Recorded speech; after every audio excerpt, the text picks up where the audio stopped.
Educational channel విద్యా ఉద్యోగ సమాచారానికి స్వాగతం. ఈరోజు కాకతీయ యూనివర్సిటీకి సంబంధించి మనకు రెగ్యులర్ డిగ్రీ స్టూడెంట్స్ ఒక లేటెస్ట్ అప్డేట్ ఉంది, అది డిస్కస్ చేద్దాము. ఇలాంటి latest updates, general knowledge, job notifications చాలా అంశాలు అయితే మనం వీడియోలో ఇస్తున్నాము. ఛానల్ని సబ్స్క్రైబ్ చేసుకోండి, వీడియోను లైక్ చేయండి, వీడియోని షేర్ చేయండి.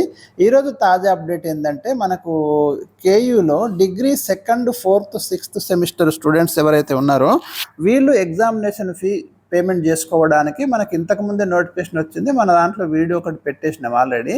అయితే ఆ డేటు మనకు మార్చి 25 వరకు లాస్ట్ డేట్ ఉండే, కానీ కాకతీయ యూనివర్సిటీకి మళ్ళీ చాలా రిప్రజెంటేషన్స్ పోయినాయి. ఇంకా చాలామంది స్టూడెంట్స్ ఫీ పేమెంట్ చేయలేదు. ఎందుకంటే ఈసారి కొత్తగా మనకు అపార్ ఐడి తీసుకొచ్చిండ్రు. ఇది కంపల్సరీ ప్రతి స్టూడెంట్ ఈ అపార్ ఐడి జనరేట్ చేసుకున్న తర్వాతనే ఫీజు అనేది తీసుకోవాలని యూనివర్సిటీ నిబంధన విధించడంతో చాలా కళాశాలలు అయితే మరి ఈ అపార్ ఐడి జనరేట్ చేయించి ఫీ పేమెంట్ చేసుకుంటున్నాయి. మనకు automated permanent academic account registry అని ఇది మనకి ఈ న్యూ ఎడ్యుకేషన్ పాలసీలో భాగంగా తీసుకొచ్చినటువంటి విధానం ఇది. దీనివల్ల స్టూడెంట్కి భవిష్యత్తులో బెనిఫిట్ అయ్యే అవకాశాలు ఉన్నాయి. కాబట్టి ప్రతి ఒక్కరైతే ఈ అపార్ ఐడి క్రియేట్ చేసుకొని ఎగ్జామినేషన్ ఫీ అనేది మరి చెల్లించండి. మీకు మళ్ళీ నేను ఇంకో వీడియోలో మీకు ఈ అపార్ ఐడి బెనిఫిట్స్ ఏమున్నాయో ఒకటి పెడతాను, వీడియో అప్పుడు చూడండి. ఇకపోతే ఇప్పుడు మనకి ఈ లాస్ట్ డేట్ ఎక్కడుంది అంటే ఎప్పుడుంది, మనకు ఏప్రిల్ 2 వరకు అయితే మీకు లాస్ట్ డేట్ ఉంది, ఎక్స్టెండ్ అయింది గడువు.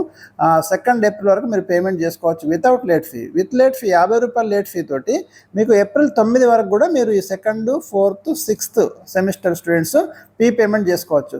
మీరు కంపల్సరీ ఎగ్జామినేషన్ ఫీ చెల్లించి ఎగ్జామ్స్ రాయండి, లేకుంటే ఏమైందంటే మీకు ఇయర్ మొత్తం వేస్ట్ అయిపోతుంది. మళ్ళీ మీరు ఇక్కడ ఎక్కడైనా ఎగ్జామినేషన్ ఫీ చెల్లించలేదంటే మళ్ళీ నెక్స్ట్ ఇయర్ సెకండ్ సెమ్లో చెల్లించుకోవడానికి మాత్రమే ఛాన్స్ ఉంటుంది, మధ్యలో ఉండదు. కాబట్టి గమనించండి, సెమిస్టర్ సిస్టంలో ఒక్క సెమ్ మీరు పేమెంట్ చేయలేదంటే ఒక 1 ఇయర్ మొత్తం మీకు వేస్ట్ అయిపోతుంది. అది మీరు అలర్ట్గా ఉండండి.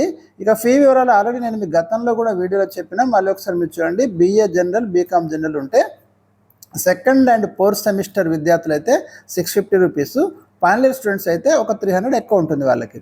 బ్యాక్లాగ్ మీకు 3 లేదా అంతకంటే ఎక్కువ పేపర్లు ఉంటే 550 రూపీస్ ఉంటుంది.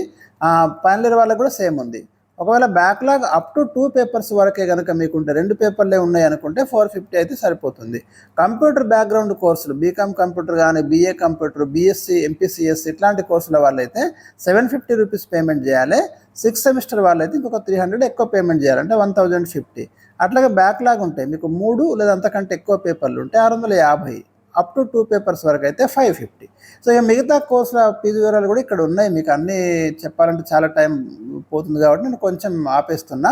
ఇక్కడ మీకు డిస్ప్లేలో చూపిస్తున్నా, మీరు చూడండి, స్క్రీన్ షాట్ అయితే పెట్టుకోండి. BA లాంగ్వేజెస్ కానీ, BA లాంగ్వేజెస్ విత్ ప్రాక్టికల్ అని కోర్సెస్ సపరేట్ డిఫరెంట్ స్ట్రీమ్స్ ఉన్నాయి.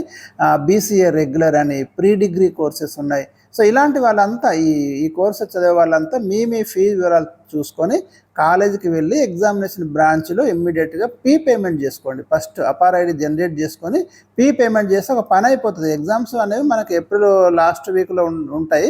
ఆల్మనాక్ ప్రకారం అయితే మ్యాక్సిమం మీకు కరెక్ట్ ఏప్రిల్ ఎండింగ్లో మీకు ఎగ్జామ్స్ నిర్వహించే అవకాశాలు ఉన్నాయి, గమనించండి. సో దానికైతే మీరు ప్రిపేర్ కండి, ఖచ్చితంగా అన్ని సబ్జెక్టులు తీసేటట్టు, క్లియర్ చేసుకునేటట్టు. సో ఇది మనకు లేటెస్ట్ అప్డేట్స్ డిగ్రీ స్టూడెంట్స్కి అయితే. మరి దానికోసమే మీకు ఈ వీడియో అనేది మనం ఇవ్వడం అనేది జరిగింది. వీడియోని లైక్ చేయండి, షేర్ చేయండి.